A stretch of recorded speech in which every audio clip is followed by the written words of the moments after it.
Welcome to the arms race. You know, there's just a handful of ways that you can take a person down.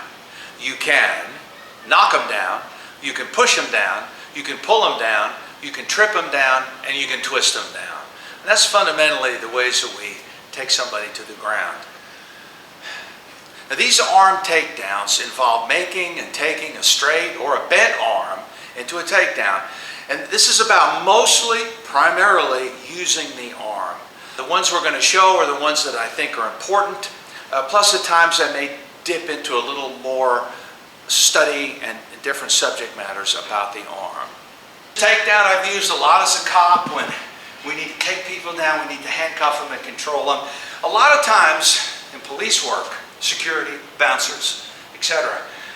To take the guy down to the ground means you got to pick him back up again. Do you want to take a guy down on the ground in the middle of a dance floor? No. So takedowns are inappropriate. If you can somehow handle the situation standing, it could be better. But in my life, when it comes time to, I've been fighting someone and I just realize it's come to a point where I got to throw this guy down. I got to take him down. Just remember that I will never tell you how to fight. That's your job to decide based on your shape, your size, your age, your situation. And we just get together, we do a bunch of stuff, and it's very important for you to like as well as dislike some of the things that we do. These are things that I am interested in because they are high yield, high percentage moves. Nothing will be perfect, nothing will work all the time. But that's for you to decide too with an intelligent, enlightened study and look at this stuff. Not a stupid study. So many people in the martial world do not have the maturity to make these decisions. So of what is and what can work and what can't work. So try to get smart and pick some of these things out for yourself because I will never tell you how to fight.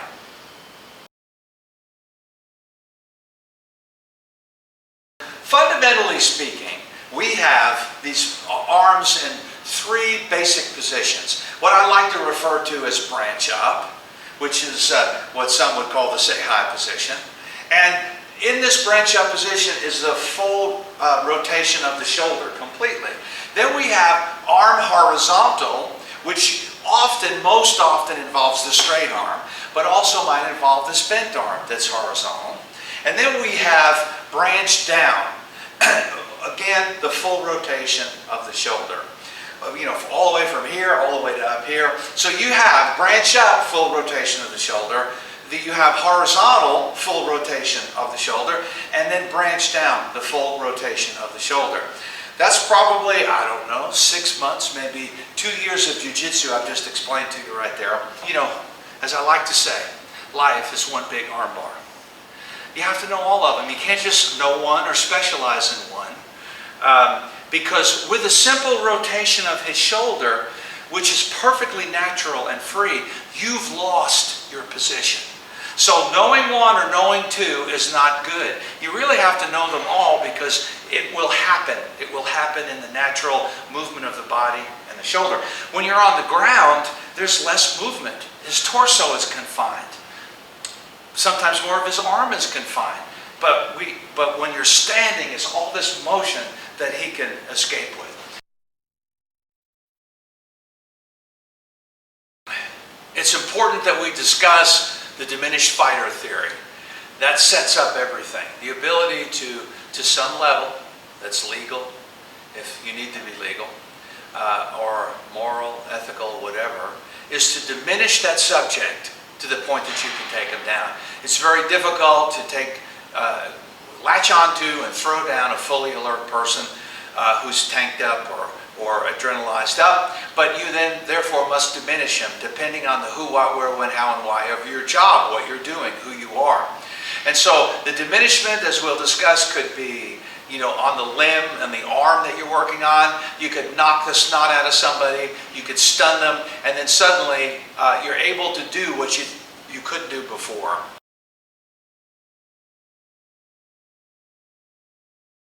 The arm, when you're messing with it, is how slinky it might be or how uncooperative it might be. And what I mean by uncooperative is is some people have trouble bending their arms in anything other than a cup of coffee or a cigar position, the normal movements of life. When you get someone in some of these positions, it's difficult for them. So I would just want to say that in your training, many of your friends will be able to be put into these positions in a training deal. And you can get them there. The next level is they're going to have difficulty getting into these positions, the next grouping. And then the smallest grouping simply cannot be put in these positions. Some of my friends are power lifters. They have great troubles trying to get into these positions, you know. And so that's going to happen to you in real life. You'll find these different groups of people also. So as you're studying these, you have to understand the pliability and the controllability of the arm can be quite difficult. It's not a bad idea in a class. This is what I do in our police classes, is I will get everybody to warm up depending on what we're doing, is to just help your guy stretch in these positions. And then let it sit here, go up a little bit more, go up a little bit more, to prepare them for the uncomfortable positions they're going to be in.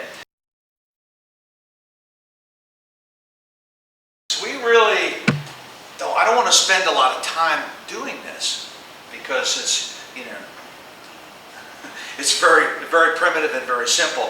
We're just getting it. We're also we're going to be arm wrapping the arm to do takedowns too. So your hands are on there and not. I just want to say that in some of these, certainly the up and down, you're going to grab, you know, thumb up or thumb down. And that's the two fundamental ways that we're going to operate here. And something, you're not going to be able to call that sometimes. You're just going to wind up, oh, I've got a thumb down. Well, this leads to a whole bunch of other style takedowns that thumb up doesn't, or is harder to do with the thumb up. If the thumb is down, you have more options to do a certain amount of things. And if the thumb is up, you have to do something else and you have options there. So I just want to make a brief mention in the beginning, the difference between thumb up and thumb down. But a handshake is a great street way to try to acquire somebody's arm. And so we notice that on the handshake, our thumbs are really what stop it into the handshake. You know, we get stuck right here. And so if his thumb is up to handshake, and I come in here and I hide my thumb, I can usually penetrate that distance deeper. And then I have the acquisition on the arm. So that's how you turn a handshake into a grab for grappling, and you start arresting someone or catching them that way. So it's just simply by hiding the thumb. They used to tell us back in the Vietnam era that the Vietnamese would say that the Westerner cannot resist a handshake, which is essentially true. And they would trick us by handshaking, and this is your right hand. 90% of the population is right-handed. You have your pistol, your knife, all your stuff on that right side, and you've captured his weapon-bearing limb by handshaking or doing a trick such as this.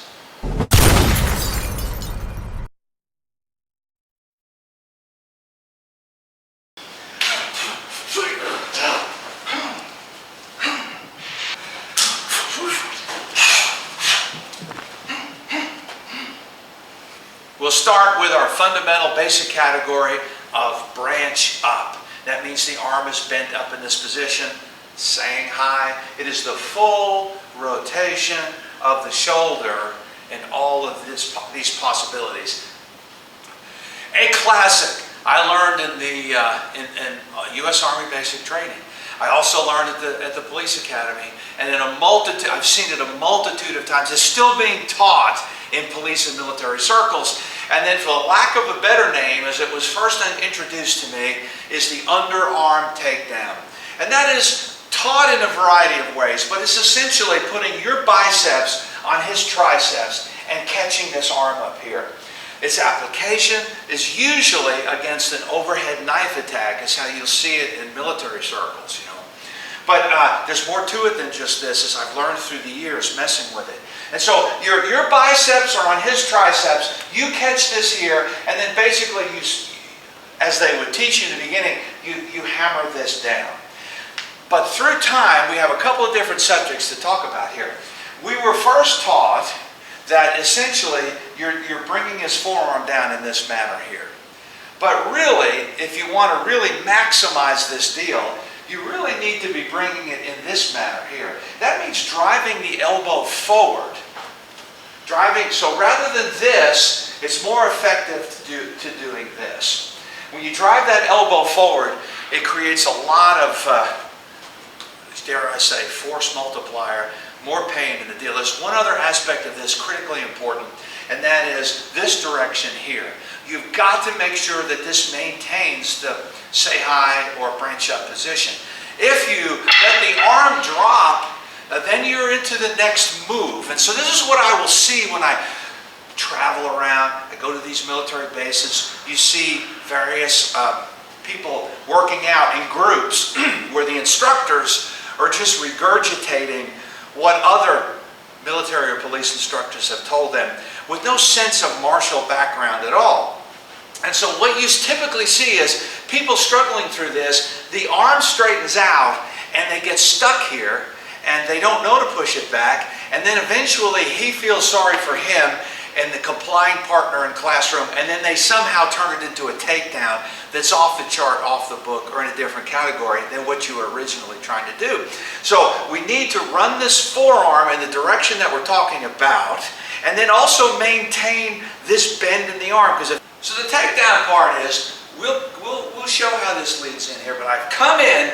If we know that the elbow must go forward, a lot of people let that elbow breathe. Set it outside the arm a bit so you can get that forward direction. So many different ways to do this, but fundamental, ABC, basic deal is to just take it down like this. This is our first takedown of this study, and I'm just going to tell you that our enemies hit the ground. I don't know who he is. I don't know who I am. Who, what, where, when, how, and why. Who are you and who is he? So I can't finish this for you. I can't give you a standard finish. You may be a police officer. You can't stab him. You may be a soldier in Iraq fighting against, or Afghanistan fighting against multiple enemies. I can't handcuff him. I have to stab him. So I'm not going to give you ground finishes here. We're just going to do the takedown. Give me that.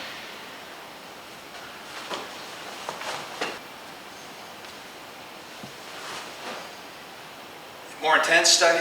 Guys attacking you with a knife. You might not think about this, but I'd like for you to know a little bit more. Is some systems have a variety of ways to operate.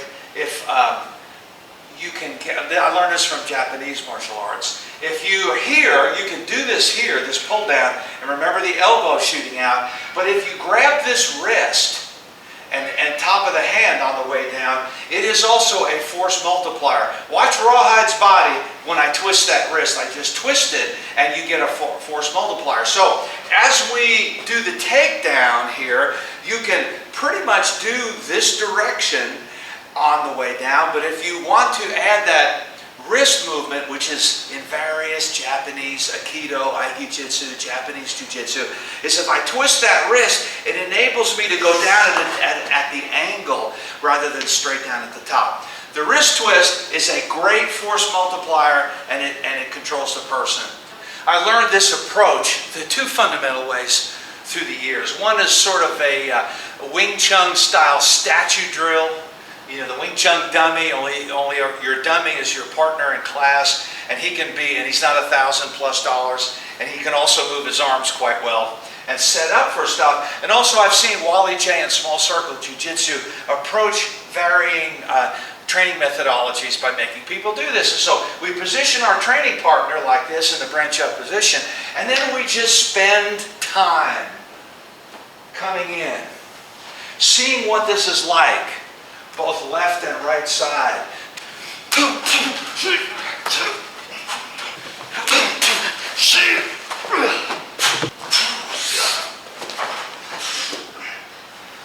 Next one, I've learned to really appreciate through time, and I've used as a cop a couple of times. One point, hurt the guy's arm by accident, so you have to be careful. Is from the branch up position is going to be the reverse bent arm bar. That's that way. This has been done on the ground. You know, we're not doing any ground applications. These are just takedowns today. But you see this position, it's very similar in driving the elbow forward. And if a person is really, really super strong, he's going to try to turn his body in on you, and that's not good. That's what that elbow drive, and you see my upper torso movement to try to prevent that from happening. You can't stay here. The takedown is I'm going to clasp my hands. You can turn in a bit if you wish and go from the 3 o'clock to the 12 o'clock position, and he's going to hit the deck in an extremely awkward way. I arrested a guy years ago, did this to him, and I tore his muscle in here, and it sounded like celery, just ripping. Arm functioned. It's a very weird injury. Just be careful of your friends in training. Make sure they're limbered up to do this. If you wish, you have a figure 4 takedown from here, which is extremely painful. Various options that you can do. And so when I first learned this move, though, it was taught. He throws a hook punch at me, boom, and I learned to acquire it here. He throws a hook punch at me, boom, and I learned to acquire it from here. Notice I'll just manipulate the snot out of his arm. I'll catch that elbow, I'll move it into position. This is an acquired skill. If he throws a straight punch, it's an acquired skill to get that rotation and make it happen if that's what you think you want to do. He throws that punch, boom, we hit, we turn, I clasp, and he hits the deck. In Indonesian silat style, Filipino mano-mano, they'll try to take the head and bring it to the kneecap and catch him with a headshot and then drop him down. For the reverse bend armbar, sort of Wally J style of training, get your students to get into this position and then just learn what it takes to make this happen. Remember, if you're Pee Wee Herman and you're fighting Hulk Hogan, everything is going to be desperately harder. If you're Hulk Hogan fighting Pee Wee, you'll be able to do everything effortlessly and easily. And then my other word of advice for you is everything works in slow motion. And so you see the ways that we can step in. He can have the straight arm, Wing Chun dummy style deal. And so here, I learn to make it happen. I step in and learn to make it happen. I step in and learn to make it happen.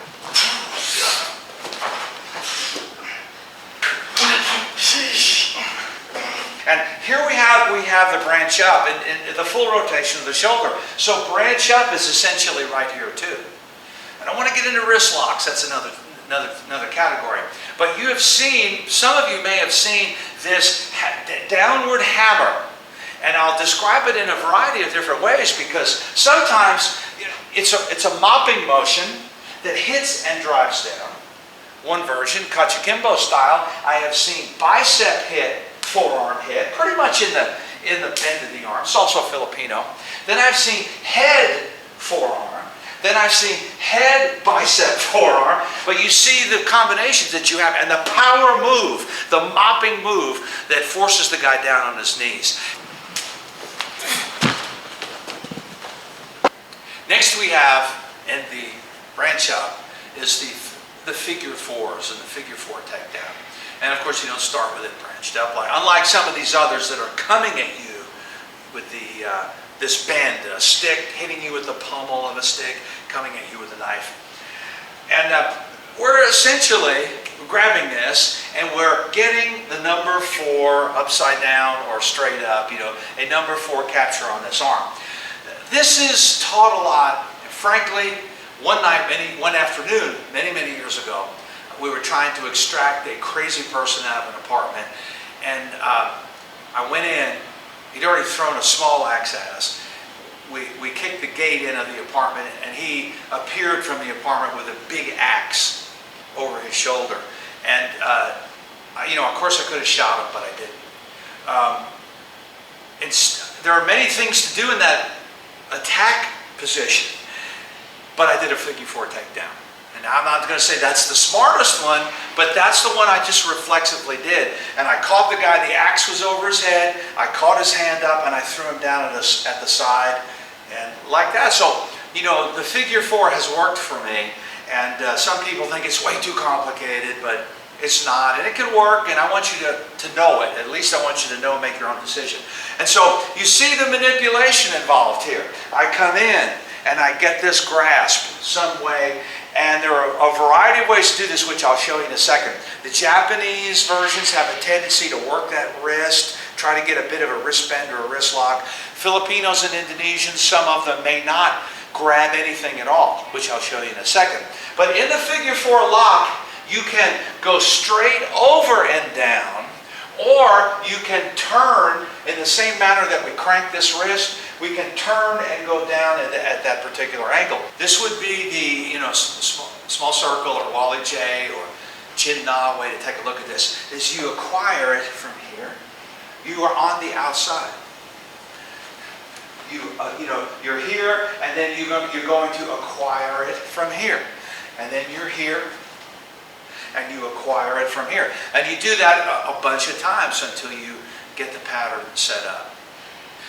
The other thing I learned from Japanese systems is to turn this into an interesting choke if it looks like you're having trouble from doing this standing.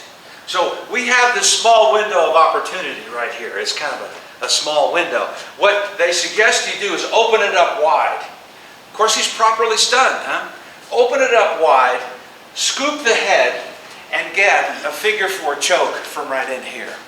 And so it's bad. Once you got it, it's really bad. I got his elbow here, and all I have to do is tighten this little hole, and he's in horrible shape. But kind of look at this from this side over here.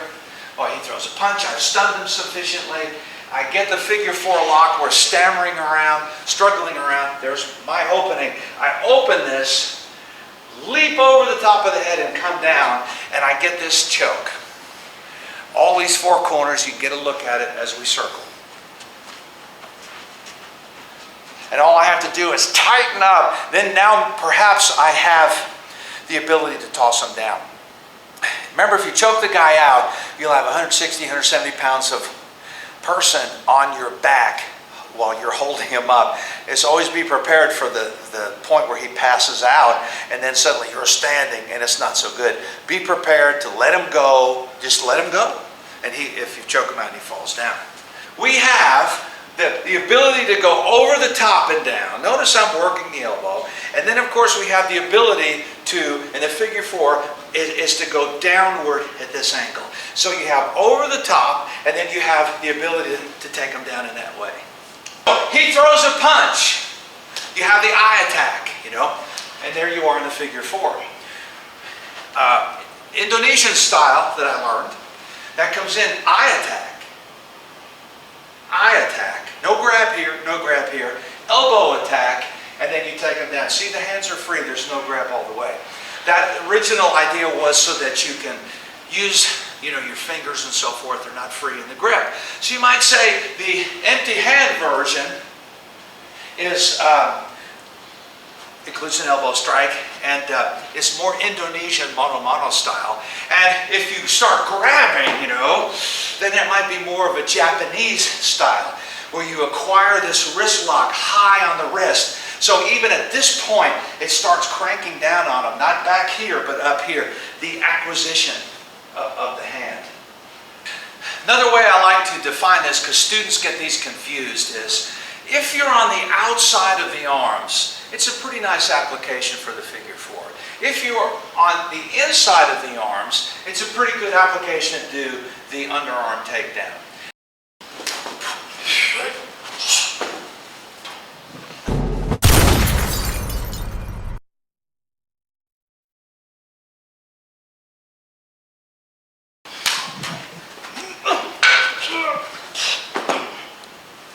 Next subject matter is the horizontal arm. That horizontal arm, usually straight or partially straight, but sometimes it's bent. Anytime you deal with the horizontal arm and you think you're going to do something, you just remember that these guys have a natural inert reflex to protect the joint, and with isometric power, they usually bend the arm and it causes you problems. So a lot of these straight arm deals that you're taught in training really have difficulty coming out to play in real life because of this basic fundamental protective device to protect the joint. He gives me that straight thrust to my head, which I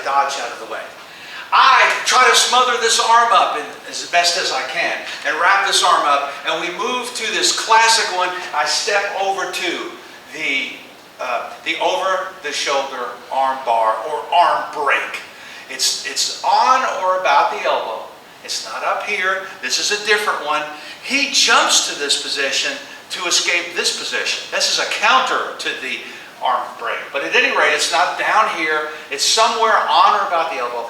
I do a squat and a tricep pull down, and I also, for me, you see, look at the angle of my shoulders. This is a pretty easy slip off. If it's possible, I try to create a bit of a V here to capture this position. But I want to snap this so that he drops the weapon. And then for the takedown part,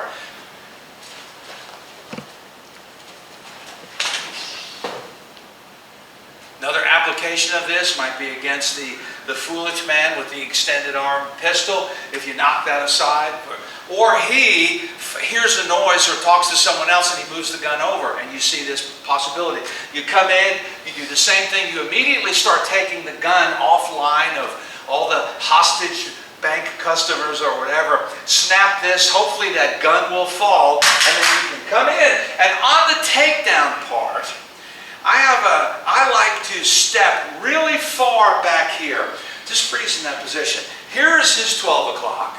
Here's, his 2 o'clock. Here's his 3 o'clock. You'll notice that I'm about out at 4 o'clock.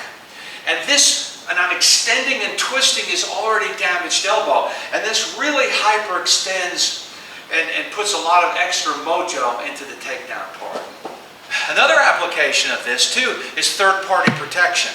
If his gun is here, you come up, we'll say from behind or whatever the situation is, and you acquire this grip and then step right in. So knowing the over-the-shoulder arm bar, arm break is pretty handy in real-life situations. It's not always with a guy in front of you with a gun or a knife coming at you straight. It involves all these other possibilities too. For classroom practice of this, so that you can get the setups and mechanics in your head. Reach down, step, set back down. Go to the other side. Get it. Go back to this side. Get it.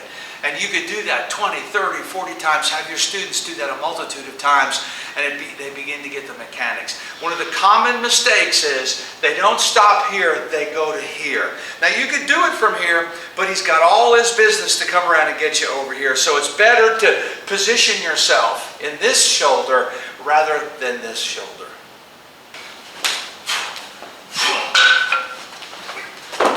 And the difficulty in getting this particular side arm bar. This is a conundrum, if you will. We are taught this in the police mostly, and now military units, is having this arm bar takedown from here. And the classic one we were always taught was the wrist lock arm bar, like this, and you drive this person down. The only problem is that even the dumbest animal bends their elbow to save the motion. And so this is not the subject of today's talking points, as they say, but we can turn that into the SVZ or center lock and get fantastic results, 50 times better than any straight arm bar that they ever teach you anywhere. And that's just this bend. That's the subject of another DVD. But I just want to tell you it's a conundrum to try to catch this arm and maintain its straightness. This is such a powerful move, but this one is so elusive, and the shoulder rolls and interrupts your straight arm bar so easily, so naturally. So anyway, what I've learned through the years is to convert this type of a side straight arm bar into a different motion. Indonesian, mono style, they have sort of this up and down thing. So you have hand, you have forearm, you have torso, different applications to try to crank this back and make it happen. But I did learn from Indo style, Silat style, that I'm here, I can drop this, and if I take my body and shove it into his armpit, it becomes much more football-like and way more powerful, and gets you more where you want to go. Many combat scenarios from here. You eye attack, groin attack, etc. And then you can get this motion going and push down if you need to. That's why they practice this motion a lot. So rather than being out here, you can bust up into here and smother that arm and get a lot more material. If I'm the bad guy in this and my arm is out here, what we have to worry about is the position of this leg. Is the leg, his inner leg to you, is it forward, is it neutral, or is it back? And you have to have a solution for every one of these because this guy will be moving and your practiced response, his leg might not be in the position you've practiced. We are here, if the leg is neutral, you can usually leg sweep it and push him down. I suggest getting the bend over and then switching so that you have more extension, but you can reap that leg and get it out. So if the leg is in the neutral area, his 3 o'clock, maybe his 2 o'clock, his 3 o'clock, maybe his 4 o'clock, you know. If the leg is way far back, what's there for me to sweep? Not much. And so a lot of people will then hook this leg and drive the torso down that way for a takedown. That's definitely one way. Some people, you know, they come to here, they kick that knee and drive it down. Those are two solutions for the leg that's far back. And then you've got the situation where the leg is far forward. You know. And so this is a great time then to be a practice mover of this, because one of the solutions is to reach down, catch the leg, and thump it back. Here's just a quick Filipino style skill drill that you can work. And he's just a Wing Chun dummy again that's moving for you. You know, I grab this, I do an elbow hyperextension, simulate it because you can easily hurt your friend this way. I pull this up and I yank that down. But for practice, there's outside, inside, inside, outside. And you can just kind of learn this motion. New people need to experience it. You do that handshake. This is a dirty cop trick. If he throws a straight punch at me, I don't care what your lead in is, I've deflected it, I get a little eye shot across there. I am going to take this hand from, say, you know, my 2 o'clock, spin it around and catch it up here. Look at this configuration that we have here. We are forearm on forearm. His hand is by my elbow and my hand is by his elbow. So when you're trying to replicate this, look at the configuration and remember how it worked out. So he throws this shot, boom, I have this, and yes, as it came in, I manipulated it. Put your hands on it, manipulate them around. From here, I catch the victory position, and knowing from years of practice, what is the straight line down to maximize this elbow position, the bicep position, straight down. This is what I'm working on, and this one particular one is like that. You see, and he hits the deck.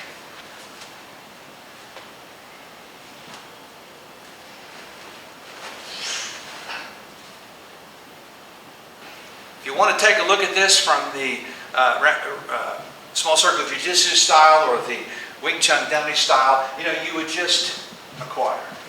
You get this and you acquire. You reach over here, you get this and you acquire. You reach over here, you try to figure out what the heck you're trying to do. This hand goes around to here, and then you acquire. And then you just do that a bunch of times so it becomes second nature to you. Classic, the front arm bar, but we're going to say front arm bar takedown. Lots of material here. Show this all the time because the guy may punch you or whatever. I'm just going to show you some details about this, but the takedown should be very quick. He throws that straight shot, which I've slipped. I slip and slap, I get the arm wrap.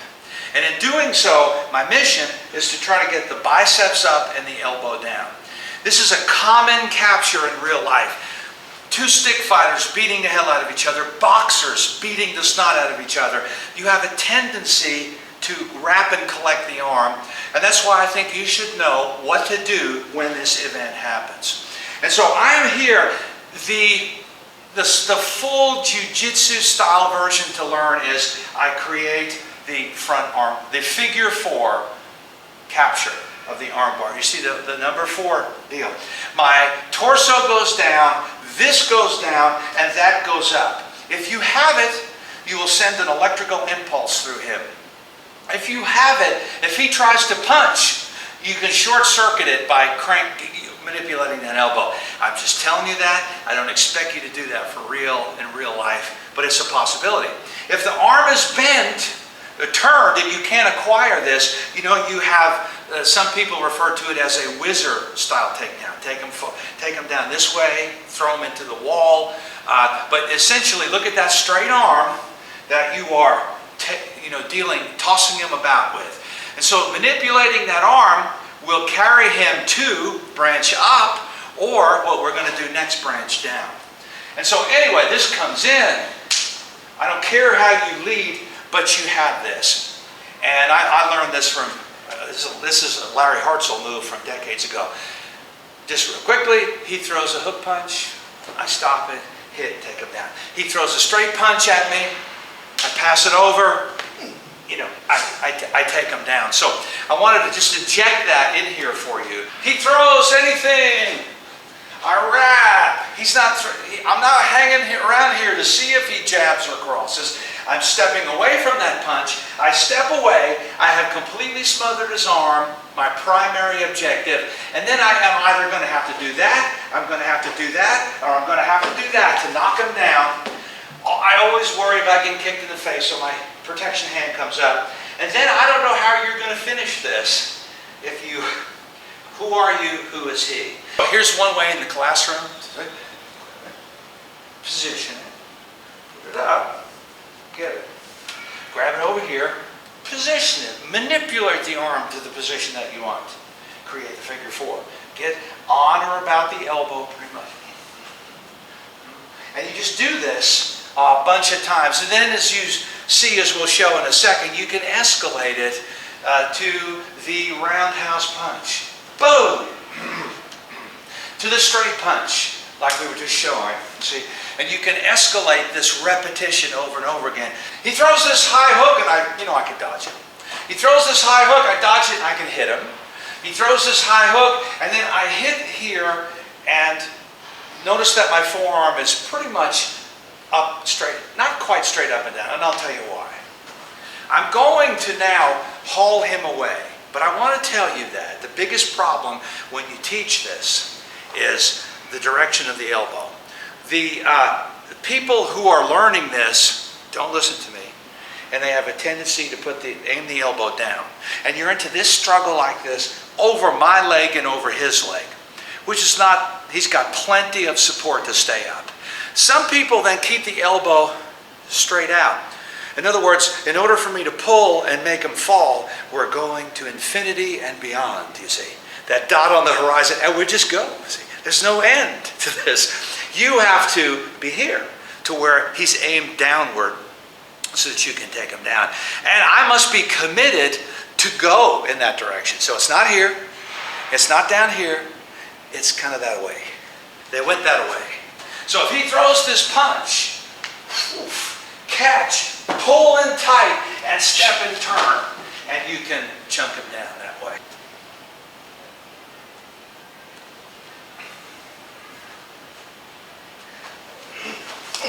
For all my police friends out there, it's a classic. This is the enforcement walk away. It's a straight arm enforcement walk away. And what we usually try to do is you come up to a person, many times it's from the side or behind. He is not fighting you.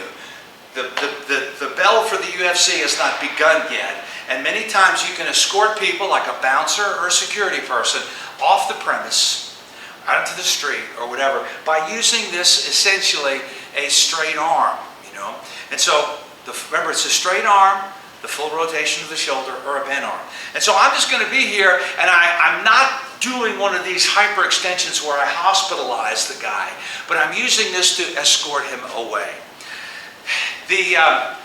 What we are taught and have been taught for decades is if he reacts to this, he bends his arm in, then you've got to do your next prepared trick that you know, because this time the next escalation is on. And one of the things they would teach us is to articulate in our police reports the feeling of tension in his muscles. You know, this is supposed to alert you that this person is going to step this up a couple of notches, you know.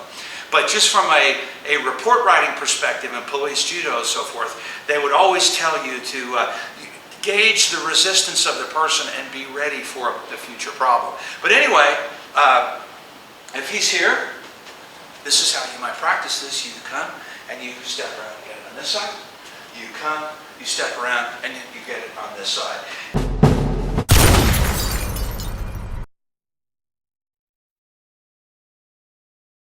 Next category of basics is the branch down position. The arm is bent down, and it is the full rotation of the shoulder, but his arm is in this configuration. Most popular in this area, the rear arm bar hammerlock, something I've used a lot in police work and arresting people. And where I mentioned that I talked about the continuum of resistance and slinkiness, all really comes into play in this area right here. But fundamentally, you know, it looks like I've acquired it. My hand is on his elbow, not his shoulder, because if he stands up, it's all his torso muscles versus my arm muscles. I can't defeat that. I have to be out here getting leverage on the elbow to make it work. The enemy bends over because he feels pain in his shoulder, so you can keep him up. And of course, we're interested in using this as a takedown. So even getting this partially is the beginning of a pretty good takedown. He throws that punch at me, and you get it. You have a stunning blow, like a rabbit punch to the base of the skull, which we all know in sports how bad that is. You have a stunning blow. If he's Hannibal Lecter, situation requires it. I come up here, I get a twist on the wrist that seems to control my motion. I step here, and I have a break that goes forward. And they pull down to the ground if you go less than break intensity. And so that comes here. You are here, a stunning blow. By the way, this is the impact takedown, which is the first one on the list. At the very beginning of this film I mentioned, is you can beat him down, you can knock him down. You have a few shots here, but you come to here, you can pull him down. If he doesn't go, though, be ready for the possible arm break that might be involved. And this one has been very effective for me, and that's why I like to show it to you. He throws this punch, we're back here again, because this could be a push. It could be the angry finger, it could be any, it doesn't have to be a punch.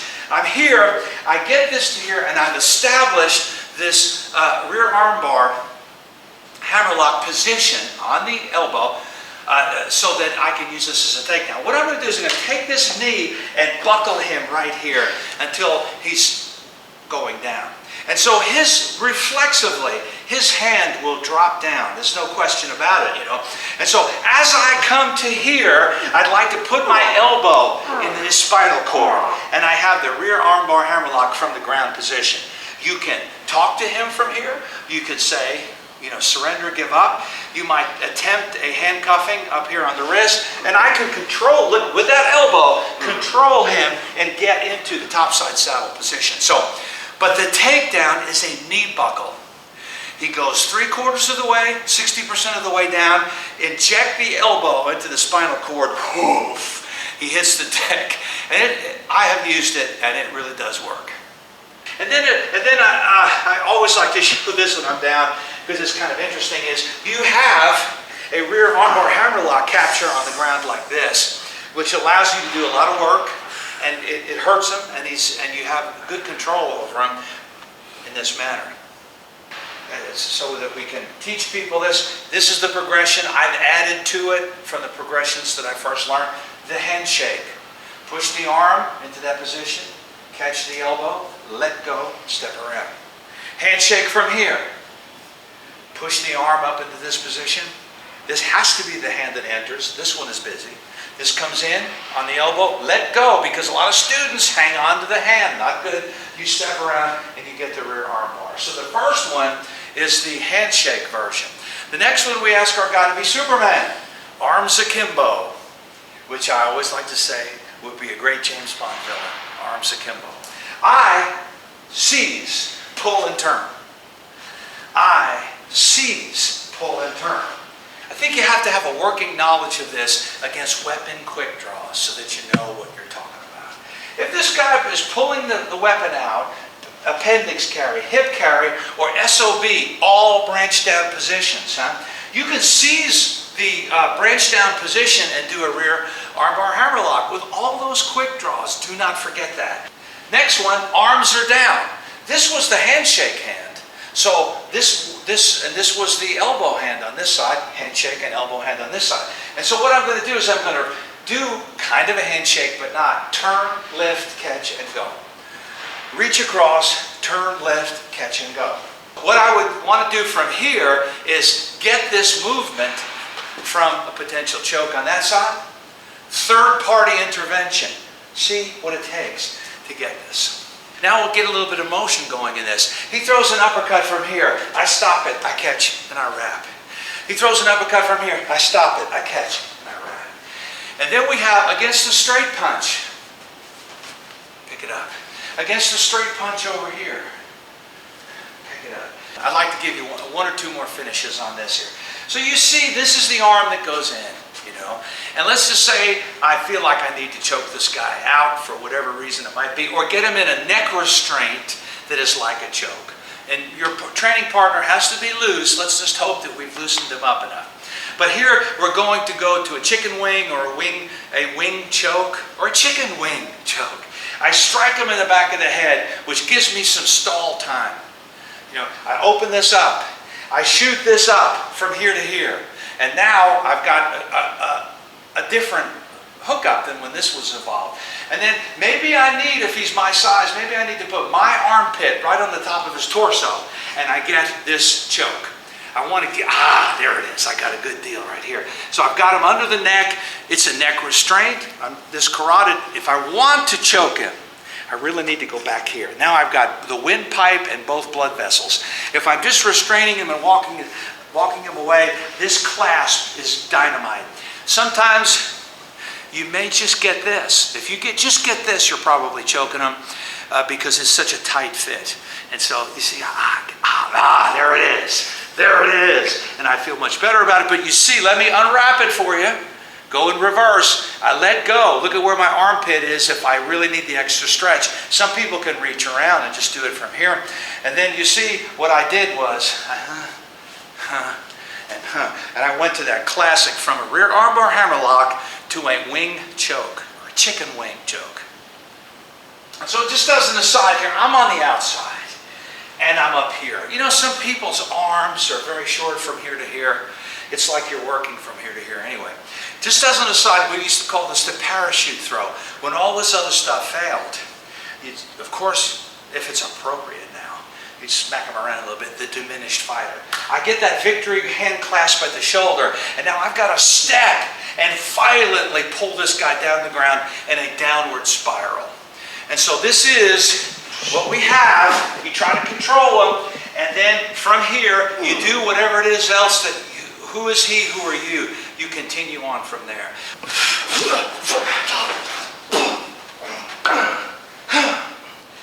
Classic move, the arm smother. Very simple, very primitive. We'll do it from this side over here. Doesn't matter where it comes in. Pow, pow. You can smother the arm this way. You know, you have all these arm drags that may lead you to an arm smother. So you're on the outside, you're on the inside, and the smothering and the takedown is on the outside. Another classic one, I completely smother this arm, and I'm just going to run away. I'm not going to run up here. We'll run to the horizon. It'll never end. I have to pull down, maybe to the direction of the elbow. I don't want to get too esoteric with you, but you know, the arm smother kind of holds the guy down. You are completely controlling the arm.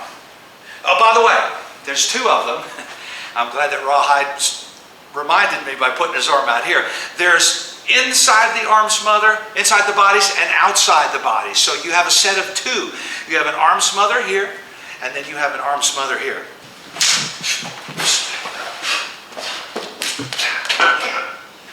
That you will find yourself grabbing people who are grabbing pistols, pulling pistols and knives out of their primary carry site, think belt line and pockets. And so these captures are not uncommon. And I don't necessarily mind this move, if I can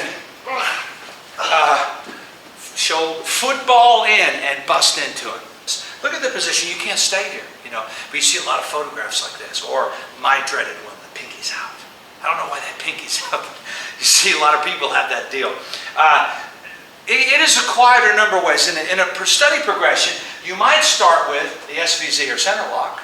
If you lose the elbow, it pops up. You reach around to standing center lock, and then you have two-finger standing center lock. The takedown part, there's multiple directions you can go in. One is to spin, you're twisting this, and you're driving it downward, and he can't stand it. Very painful. And then the other one, when you have two-finger center lock, is all I'm going to do on this hand is just do this. And it's so bad in your hands, and you're already in so much stress, that it'll throw a normal-sized guy over in normal conditions. And I just want to show you these. There are many different ways. Some people pop this down, kick them in the face, all that kind of stuff. Let me just show you this with pistols, okay? And two applications that are kind of interesting. If you have an instinctive rush to grab, see the gun and grab it, there's two ways. If you catch this pistol, if you catch the pistol in both hands, you know, you're in for a big fight. He may try to grab it with the other hand, and you're in for a big fight. But what about this here? If you football in, you might twist that handgun right out because you know to do this move. You just leave the scene with his gun just a few feet. So if you catch the gun, you can twist the gun out. If you catch the hand and the gun, watch what might happen. I charge in, I football in, I'm controlling the muzzle. As I turn, I have both the gun and his wrist. And that's a powerful position, as you can see by his groaning. I grab the pistol, I can twist it out. If I grab the gun and the pistol, I have the makings of potentially both.